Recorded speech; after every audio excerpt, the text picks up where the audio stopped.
এই ঘটনার যে তদন্ত চলমান আছে, বলছেন যে তদন্ত করলে এটা তো কন্টিনিউয়াস প্রসেস।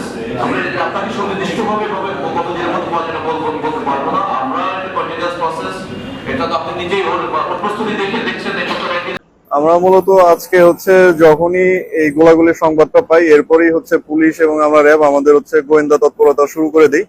পরবর্তীতে হচ্ছে যে আমরা আমাদের গোয়েন্দা তথ্যের ভিত্তিতে আজকের এই এলাকায় হচ্ছে যৌথ অভিযান পরিচালনা করি। এখানে পুলিশের ওসি সাহেবের নেতৃত্বে তাদের দল ছিল এবং আমার নেতৃত্বে আমাদের র্যাবের দল ছিল।